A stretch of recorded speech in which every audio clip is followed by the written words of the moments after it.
Hello everyone, I am Thalesh Shrivas from mission success classes. आप सभी का हमारे मिशन सक्सेस क्लासेस में स्वागत है। आज का जो टॉपिक है उस टॉपिक का नाम है छत्तीसगढ़ करेंट अफेयर 2020 जून माह। ठीक है, जून माह का जो थर्ड पार्ट है करेंट अफेयर का, उसको आज हम यहाँ डिस्कस करने वाले हैं। ये पार्ट जो है दोस्तों बहुत इम्पॉर्टेंट है। इसमें ऐसी जानकारियाँ हमने इंक्लूड की है जो कि किसी भी कंपटीशन एग्ज़ाम के पॉइंट ऑफ एग्ज़ाम से एकदम इम्पॉर्टेंट है। अगर आप एग्ज़ाम के पॉइंट ऑफ व्यू से देखो तो इतना इम्पॉर्टेंट है कि इसमें से कम 2 या 1 क्वेश्चन तो बनेंगे ही बनेंगे। तो आज का जो टॉपिक है उसको आप लास्ट तक देखना ना भूलें। हमने सभी जगह से ये जानकारियाँ हासिल की है, किसी एक जगह से जानकारी हासिल नहीं की है। तो हमने इस वीडियो को अच्छे से बनाने का प्रयास किया है, इसलिए आप इस वीडियो को लास्ट तक देखें और जो भी चीज़ समझ ना आए कमेंट बॉक्स में हमें पूछ सकते हैं, या आप हमारे टेलीग्राम चैनल ज्वाइन कर रहे टेलीग्राम में पूछ सकते हैं। व्हाट्सअप नंबर नीचे स्क्रीन पर दिया जा रहा है, व्हाट्सअप नंबर पर पूछ सकते हैं। उसके अलावा चाहें तो फेसबुक पर हमें पूछ सकते हैं। कहीं पर भी हमें ज्वाइन कर हमें इसके बारे में जानकारी प्राप्त कर सकते हैं अगर और डिटेल में चाहिए तो। किंतु आज का जो पार्ट है वो देखना ना भूले, ये मोस्ट इम्पॉर्टेंट टॉपिक है आज का। ठीक है, तो चलिए ज़्यादा समय ना लेते हुए कंपटीशन एग्ज़ाम की जो तैयारी कर रहे हैं उनके लिए आज का जो पार्ट है वह है करेंट अफेयर जून पार्ट 3 2020, वो शुरुआत करने जा रहे हैं। ठीक है, तो चलिए शुरुआत करते हैं। पहली जानकारी प्राप्त होती है करेंट अफेयर में फूड पार्क। ठीक है, फूड पार्क के बारे में जानकारी प्राप्त होती है कि बेमेतरा जिला के अंतर्गत चंदनू एवं रवेली नामक ग्रामों में अब फूड पार्क बनाए जाने की संभावना जताई जा रही है, जिसके तहत यह संभावना बताई गई है कि चंदनू एवं रवेली को नामांकित किया गया है फूड पार्क बनाने के लिए।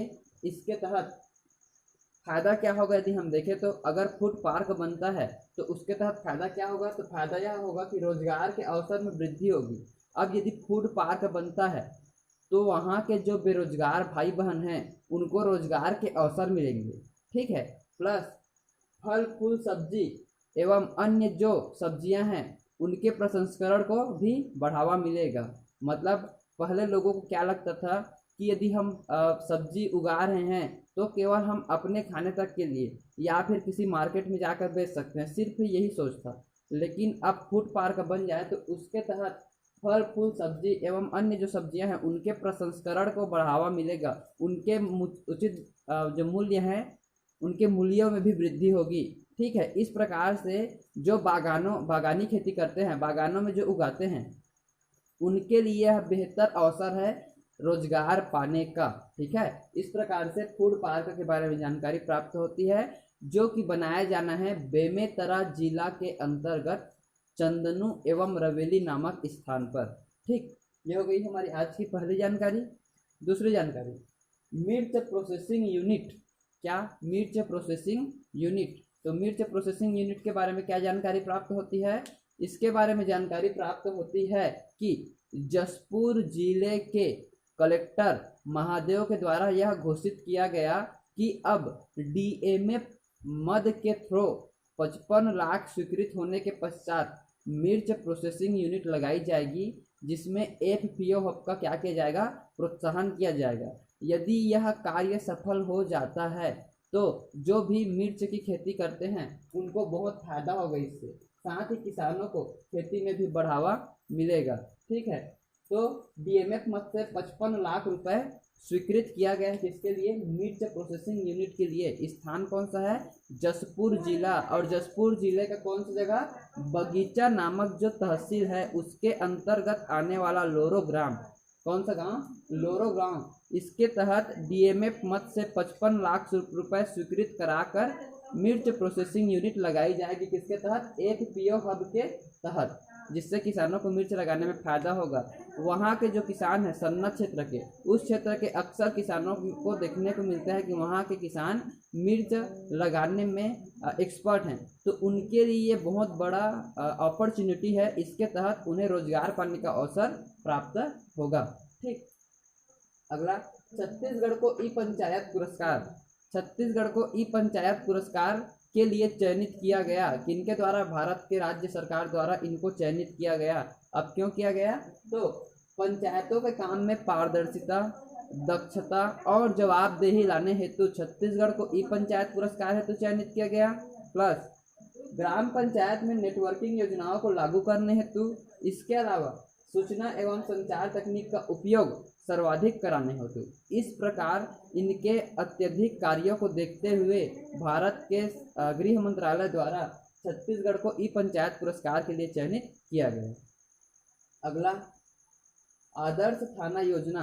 आदर्श थाना योजना वर्तमान में आज 1 जुलाई से लागू किया जाएगा। आदर्श थाना योजना, और यह क्यों लागू किया जाएगा?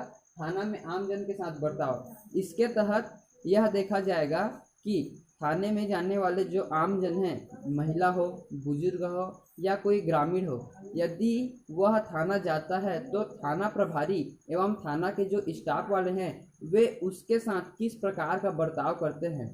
क्या वे उसके साथ क्रोध रूपी व्यवहार करते हैं या उनके साथ सही ढंग से व्यवहार करते हैं। जिस प्रकार से एक बड़े आदमी का रिपोर्ट लिखा जाता है, उनकी बात सुनी जाती है, क्या वही घटना गरीबों के साथ भी होती है अथवा नहीं होती है। इन सभी चीज़ों को मद्देनजर रखते हुए आदर्श थाना का चयन किया जाएगा और जो भी थाना इसमें चयनित होगा आदर्श थाने के रूप में, उन्हें केंद्र सरकार एवं राज्य सरकार द्वारा पुरस्कृत भी किया जाएगा। जो कब से लागू होगा? 1 जुलाई 2020 अर्थात आज से ही आदर्श थाना योजना शुरुआत होगा। ठीक। अगला, कचरा निपटान संयंत्र। कचरा निपटान संयंत्र के बारे में जानकारी प्राप्त होती है कि छत्तीसगढ़ के मुख्यमंत्री माननीय श्री भूपेश बघेल जी द्वारा कचरा निपटान संयंत्र का शुरुआत किया गया राजधानी रायपुर में, जिसमें वहां के एजाज डाबर जी ने बताया कि संकरी ग्राम, कहाँ? संकरी ग्राम में कचरा निपटान संयंत्र लगाया जाना है, जो कब से चालू हुआ है? 24 जून 2020 से शुभारंभ हो गया है संकरी ग्राम में 24 जून 2020 में, जिसके तहत अब जो गीला कचरा है और सूखा कचरा है उसको वैज्ञानिक पद्धति से उसका आवंटन किया जाना है। किसका? गीला कचरा और सूखे कचरे का वैज्ञानिक पद्धति से आवंटन किया जाना है। कहाँ? संकरी ग्राम 24 जून 2020 से इसका शुरुआत हो गया है। और उसके तहत जहाँ गीले कचरे को खाद के रूप में प्रयोग किया जाना है, वही सूखे कचरे को RDF के रूप में भी प्रयोग किया जाना है, अर्थात दोनों कचरों का अब सदुपयोग होगा। इसके तहत हमें खाद भी प्राप्त होगी प्लस बिजली भी मिलेगी। ठीक। इसके अलावा यह जानकारी प्राप्त होती है कि इस निपटान संयंत्र के थ्रू रोज 500 टन कचरे का वैज्ञानिक पद्धति से निपटारा होगा, जो कि मैंने अभी बता दिया, गीले कचरे का और सूखे कचरे का। उसके अलावा लगभग इसमें कितना लागत लग रहा है, कितनी खर्च आ जाएगी, तो 197 करोड़ रुपए का है पूरा प्रोजेक्ट। 197 करोड़ रुपए का पूरा प्रोजेक्ट है, अर्थात कचरा निपटान संयंत्र में कुल कितना खर्च होगा? 197 करोड़ रुपए। इसके अलावा इसके थ्रू अब 6 मेगावाट की बिजली के उत्पादन का भी क्या रखा गया है? प्रस्ताव रखा गया है, अर्थात वही बात, खाद भी प्राप्त होगा और इसके थ्रू अब बिजली भी उत्पादित की जाएगी। ठीक। यह जानकारी हो गई कचरा निपटान संयंत्र की। अगला, चिंगारी ऐप। चिंगारी ऐप के बारे में यह जानकारी प्राप्त होती है कि टिकटॉक के अब बैन हो जाने के पश्चात, जैसा कि आप सभी को पता ही है कि भारत सरकार ने 59 चीनी ऐप पर बैन लगा दिया है। तो जब 59 चीनी ऐप पर बैन लगाया तो उसमें से एक ऐप था टिकटॉक, जो भारत में सर्वाधिक रूप से अभी चल रहा था वर्तमान में। तो जब उस पर बैन लगा तो उसके विकल्प के रूप में यहाँ क्या किया गया? छत्तीसगढ़, उड़ीसा और कर्नाटक के IT प्रोफेशनलों द्वारा निर्णय लिया गया कि चूंकि टिकटॉक सर्वाधिक मात्रा में यूज किया जा रहा था, अगर अचानक से बैन हो जाता है तो उस कंडीशन पर कई लोग सदमे में कुछ कर न लें, इसलिए दूसरा ऐप उसकी जगह पर तैयार किया गया जिसका नाम है चिंगारी ऐप। तो अब इन IT प्रोफेशनलों द्वारा जो ऐप बनाया गया है छत्तीसगढ़, उड़ीसा और कर्नाटक के IT प्रोफेशनलों द्वारा, उसके थ्रू अब चिंगारी ऐप टिकटॉक की जगह ले लेगा और जिससे जो भारत के जो वासी हैं वे अब टिकटॉक की तरह चिंगारी ऐप का भी पूरी तरह से इस्तेमाल कर सकते हैं और इससे उनको फायदा भी होगा कि हमारे भारत के अर्थव्यवस्था में वृद्धि होगी। ठीक है, अगला पीएम गरीब कल्याण योजना। पीएम गरीब कल्याण योजना कल देर शाम को माननीय श्री नरेंद्र मोदी प्रधानमंत्री जी द्वारा पीएम गरीब कल्याण योजना लागू किया गया। उसके अनुसार उन्होंने बताया है कि नवंबर तक अर्थात आने वाले अगले 5 माह तक गरीब किसानों को क्या मिलेगा, 5 माह तक नवंबर तक उनको अनाज दिया जाएगा मुफ्त में उन्हें अनाज दिया जाएगा, प्लस 1 किलो चावल 1 किलो चना भी मुफ्त में दिया जाएगा। सोचिए 5 माह तक अब पीएम गरीब कल्याण योजना के तहत उन्हें अनाज मुफ्त में मिलेगा, किनको, गरीब किसानों को। इसके तहत लगभग 80 करोड़ लोगों को अनाज मुफ्त में मिलना है, प्लस 1 किलो चना भी मुफ्त में मिलना है। लगभग 80 करोड़ लोगों को, भारत की कुल आबादी के लगभग 80 करोड़ लोगों को मुफ्त में अनाज अगले 5 माह तक दिया जाएगा। किसके तहत, प्रधानमंत्री गरीब कल्याण योजना के तहत। इसके अलावा यह जानकारी प्राप्त हो रही है कि इसमें कुल लागत कितनी है, तो पीएम जो गरीब कल्याण योजना है उसके तहत लगभग 90,000 करोड़ रुपए खर्च होंगे। कितने रुपए खर्च होंगे, 90,000 करोड़ रुपए खर्च होंगे प्रधानमंत्री गरीब कल्याण योजना के तहत। अगली जानकारी प्राप्त हो रही है कि इस योजना के तहत गरीबों को 1.75 लाख करोड़ रुपए का पैकेज भी दिया जा रहा है। कितना, 1.75 लाख करोड़ रुपए का पैकेज सिर्फ और सिर्फ गरीबों के लिए दिया जा रहा है। इस प्रकार से प्रधानमंत्री गरीब योजना के बारे में जानकारी प्राप्त होती है, जिसकी पुष्टि कल देर शाम को प्रधानमंत्री नरेंद्र मोदी जी ने लाइव कॉन्फ्रेंस के दौरान की थी। ठीक है, अब अगला छत्तीसगढ़ हिंदी साहित्य सम्मान 2019। छत्तीसगढ़ हिंदी साहित्य सम्मान 2019 के बारे में जानकारी प्राप्त होती है कि छत्तीसगढ़ के 3 ऐसे साहित्यकार हैं जिनको हिंदी साहित्य अकादमी की तरफ से 2019 सम्मान के लिए चयनित किया गया, उनके नाम की घोषणा की गई। तो वे कौन कौन से साहित्यकार हैं उनके बारे में देख लेते हैं। पहला आता है डॉक्टर सत्यभामा आडिल, रायपुर से।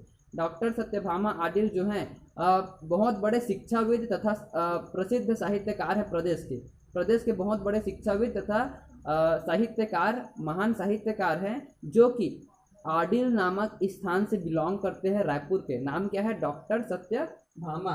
तो इनको चयनित किया गया है माया राम सुरजन लोक चेतना स्मृति अलंकरण के लिए। इनको कौन सा सम्मान दिया जाएगा, माया राम सुरजन लोक चेतना स्मृति अलंकरण से सम्मानित किया जाएगा 2019 के तहत। ठीक, उसी प्रकार से दूसरे आते हैं हमारे शाकिर अली खान, शाकिर अली जी। अब ये शाकिर अली जी कौन है, तो हमारे देश के जाने माने, हमारे बिलासपुर क्षेत्र से देश के जाने माने साहित्यकार रह चुके हैं, कवि रह चुके हैं। ठीक है, साहित्यकार हैं, कवि हैं, हमारे देश के जाने माने, जिनका नाम है शाकिर अली, बिलोंग करते हैं बिलासपुर से। ठीक, इनका चयन हुआ है सप्तपर्णी सम्मान हेतु। सप्तपर्णी सम्मान 2019 हेतु चयन किया गया है किनका, शाकिर अली जी का। कहाँ से बिलोंग करते हैं, बिलासपुर से बिलोंग करते हैं। ठीक, अगला पूनम विश्वकर्मा जी।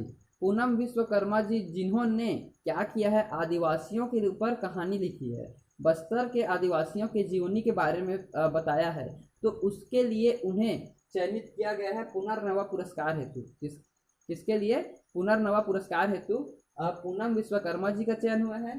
शाकिर अली का चयन सप्तपर्णी सम्मान के लिए, जबकि डॉक्टर सत्यभामा जो कि आडिल रायपुर से बिलोंग करते हैं उनके लिए मायाराम सुरजन लोक चेतना स्मृति अलंकरण से सम्मानित किए जाने हेतु इनका चयन किया गया है। इस प्रकार से हिंदी साहित्य अकादमी के तहत सम्मान 2019 हेतु छत्तीसगढ़ के 3 महान साहित्यकारों का चयन हुआ है। ठीक, अगला आदर्श थाना। भारत सरकार के गृह मंत्रालय के द्वारा जो अवलोकन किया गया उसके तहत छत्तीसगढ़ राज्य के कबीरधाम जिले के बोड़ला थाने को आदर्श थाने के रूप में चयनित किया गया है। वहाँ के थानेदार एवं स्टाफ जो हैं अच्छी तरह से बर्ताव करते हैं, अपने क्षेत्रवासियों के साथ साथ ही साथ वे किसी केस को ज़्यादा समय तक पेंडिंग नहीं रखते हैं। इन सभी बातों का आकलन करते हुए और सभी मापदंडों का सही तरीके से प्रयोग करके जब उनके बारे में जानकारी गृह मंत्रालय भारत सरकार द्वारा चालू की गई, उनके बारे में जानकारी प्राप्त की गई, उसके तहत उन्होंने फिर क्या किया, बोड़ला थाना कबीरधाम जिला छत्तीसगढ़ राज्य को आदर्श थाने के रूप में चयनित किया और उन्हें पुरस्कृत करने का क्या किया है, घोषणा किया है। ये हो गया हमारा आदर्श थाना बोड़ला थाना। इसके पश्चात श्रम मित्र नियुक्त। श्रम मित्र जो है वो छत्तीसगढ़ सरकार द्वारा जारी किया गया है। श्रम मित्र के तहत केंद्र व राज्य सरकार की जो योजनाएं हैं, उन योजनाओं को जो आवश्यक है, जरूरतमंद है, गरीब हैं, उन मजदूरों और कृषकों तक पहुंचाने का कार्य करेगा ये श्रम मित्र, जिसकी नियुक्ति किन्होंने की है, छत्तीसगढ़ सरकार ने की है। अगला पौधा तुहर द्वार।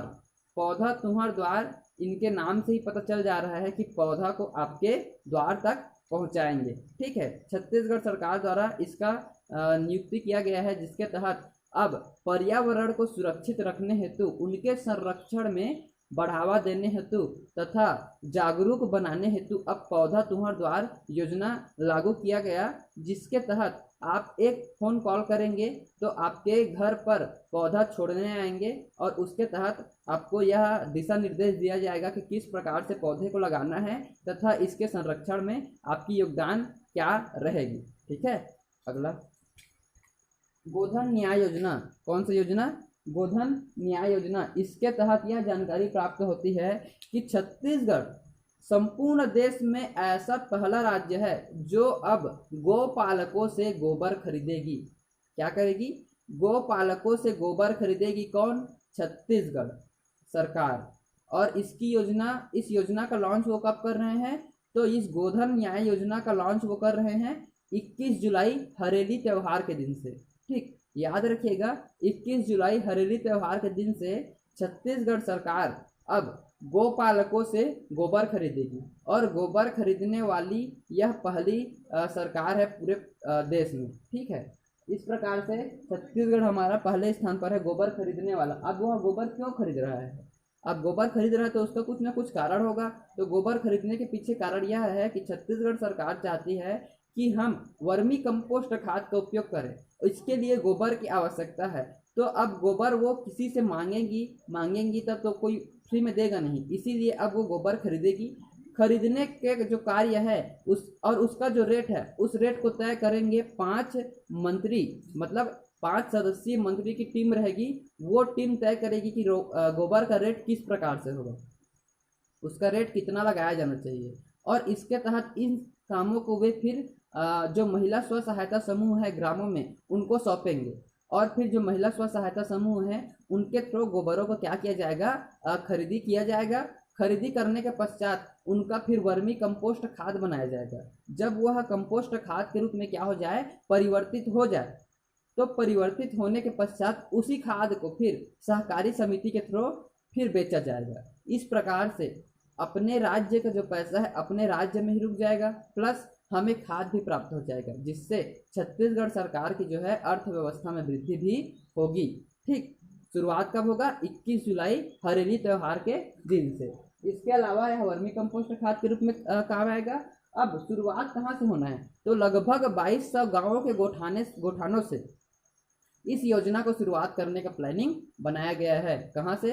लगभग 2200 गाँवों के गोठानों से इस योजना को प्रारंभ करने का क्या है? लक्ष्य रखा गया है गोधन न्याय योजना को।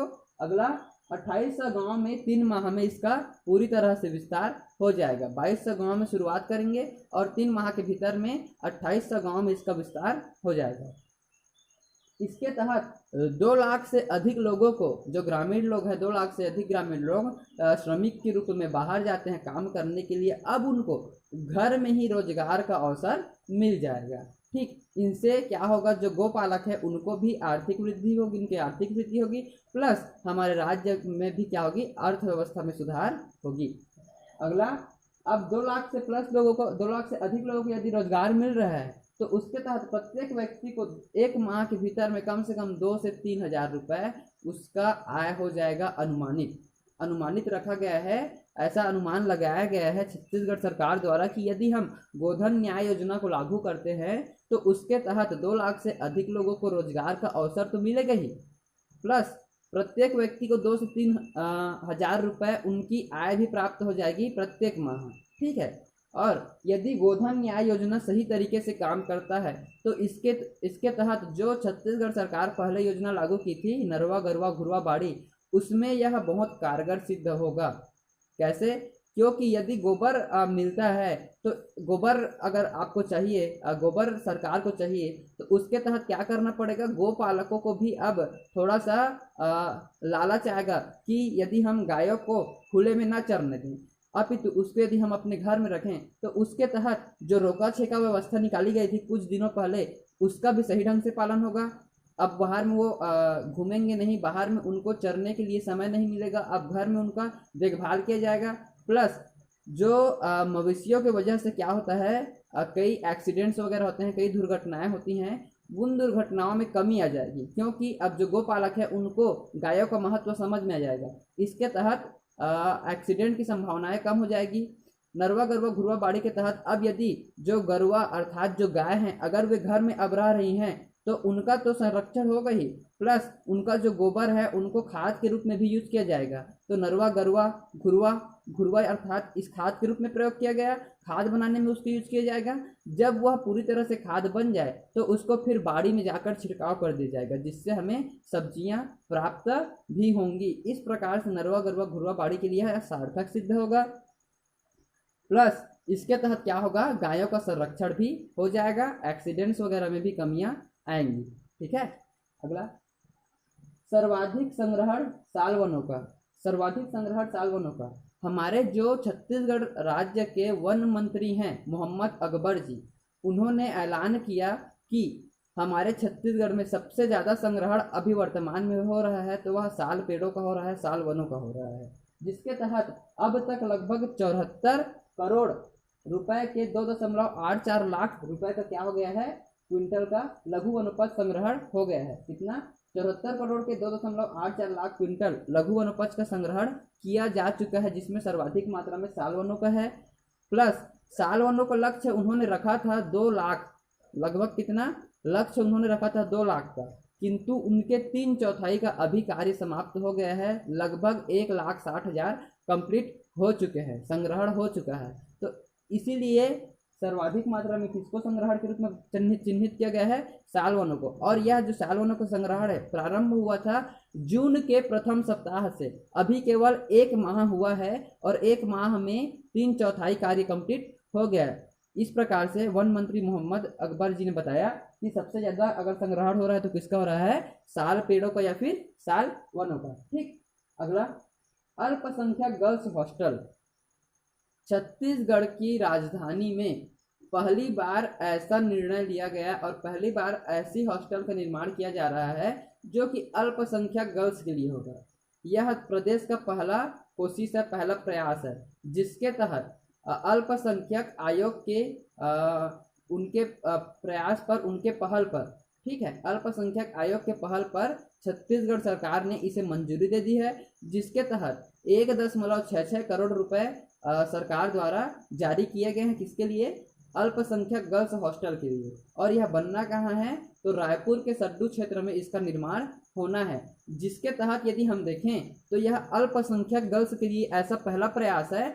और यदि यह हॉस्टल बनकर निर्माण होता है तो अब जो अल्पसंख्यक गर्ल्स हैं, जैसे सिख धर्म के, जैन धर्म के, बौद्ध धर्म के, उन गर्ल्स को क्या मिलेगा, इसमें प्राथमिकता दी जाएगी। ठीक है, उसके पश्चात अगला स्पंदन योजना। स्पंदन योजना लागू किया गया है डीएम अवस्थी पुलिस महानिदेशक द्वारा, और यह कब लागू किया गया, तो शुक्रवार को लागू किया गया, जिसके तहत इस योजना का जो लाभ है या उद्देश्य जो है उसके बारे में यदि हम बात करें तो इस योजना का उद्देश्य है कि जो पुलिसकर्मी हैं उनको स्वस्थ रखना, प्लस उनके तनाव को दूर करना। क्या होता है कि कार्य में लगे कार्य में संलग्न अधिक दिनों तक रहें तो उसके वजह से उनमें तनाव आ जाता है और साथ ही साथ वे अपनी स्वास्थ्य पर भी ध्यान नहीं दे पाते हैं। तो इसीलिए पुलिस महानिदेशक डीएम अवस्थी द्वारा यह योजना लागू करवाई गई, जिसके तहत अब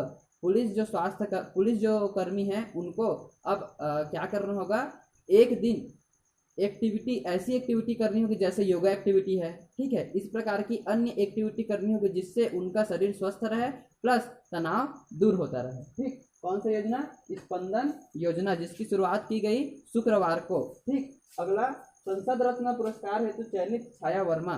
संसद रत्न पुरस्कार हेतु किनका चयन किया गया है? तो हमारे छाया वर्मा का चयन किया गया है, जो कहाँ से है? राज्यसभा से। ठीक है, राज्यसभा सांसद रह चुके हैं, इनका चयन किया गया है संसद रत्न पुरस्कार हेतु, और इनके साथ साथ 10 और संसद का भी चयन किया गया है, जिसमें 2 राज्यसभा से प्लस 8 जो है लोकसभा से। कुल 10 सांसदों को संसद रत्न पुरस्कार हेतु चयन किया गया, जिसमें से एक है हमारी प्रदेश की छाया वर्मा। ठीक, अगला, मत्स्य बीज उत्पादन में छत्तीसगढ़ का स्थान। मत्स्य बीज उत्पादन में छत्तीसगढ़ का स्थान 6वां है। हाल ही में आए रिपोर्ट अनुसार छत्तीसगढ़ जो है मत्स्य बीज उत्पादन में 6वें स्थान पर है पूरे देश में। अगला, वेस्ट प्लास्टिक से बनेंगी पीएम सड़क, 5612 किलोमीटर की मंजूरी। वेस्ट प्लास्टिक से अब जो वेस्ट प्लास्टिक मतलब समझ ही रहे होंगे, ऐसा प्लास्टिक जिनका उपयोग अब हम नहीं कर सकते, ऐसे प्लास्टिक से अब पीएम सड़क योजना बनाई जानी है तीसरे चरण के तहत, जिसके तहत 5612 किलोमीटर लंबी सड़क बनाने की मंजूरी दे दी गई है छत्तीसगढ़ को। इस प्रकार से पूरी सड़क बनाने का पहली बार मंजूरी दिया गया है किसी राज्य को, तो छत्तीसगढ़ राज्य ऐसा पहला राज्य है जिसको पूरी सड़क बनाने का क्या दिया गया है? मंजूरी दिया गया है। इस प्रकार से छत्तीसगढ़ सरकार कितना सड़क को बनाएगी? तो लगभग 5612 किलोमीटर की सड़क को बनाएगी छत्तीसगढ़ सरकार। ठीक है, और यह कब हो रहा है? तो प्रधानमंत्री सड़क योजना के तीसरे चरण के तहत इसका 5612 किलोमीटर का सड़क बनने का मंजूरी दिया गया है। ठीक, इस प्रकार से इस माह के जो प्रमुख करंट अफेयर्स हैं, जो प्रमुख घटनाएं हैं, उनको हमने अपने इस वीडियो में इंक्लूड कर दिया है। परंतु यदि आपको किसी भी प्रकार के इन जानकारियों के बारे में और अच्छी तरह से जानना है, या हमने जो यहाँ घटनाएं बताई उन घटनाओं में किसी प्रकार का कुछ संदेह हो, तो उसके लिए आप हमें हमारे YouTube के कमेंट बॉक्स में पूछ सकते हैं। चाहे तो हमारे फेसबुक को ज्वाइन कर, टेलीग्राम को ज्वाइन कर वहाँ हमें पूछ सकते हैं, या नीचे में व्हाट्सएप नंबर स्क्रीन पे बताया जा रहा है उसमें कांटेक्ट कर पूछ सकते हैं। ठीक है, और आशा है कि आप सभी लोग इन सभी जो घटनाएं हैं उनको अच्छी तरह से याद कर ही लीजिएगा, दिमाग में बैठा ही लीजिएगा, क्योंकि अगला जो भी पेपर होगा, अगला जो भी कंपटीशन एग्जाम होगा, उस कंपटीशन एग्जाम में आज का जो मैं वीडियो बताया हूँ उसमें से कम 1 या 2 क्वेश्चन तो बनेगा ही बनेगा। ठीक है, और जो नए यूजर हैं वे हमारे चैनल को लाइक शेयर सब्सक्राइब करना ना भूलें, साथ ही बेल आइकन दबाना ना भूलें, ताकि आपको हमारे समस्त वीडियोस प्राप्त होते रहें। तो चलिए इसी के साथ हम आपसे विदा लेते हैं। आप सभी का धन्यवाद।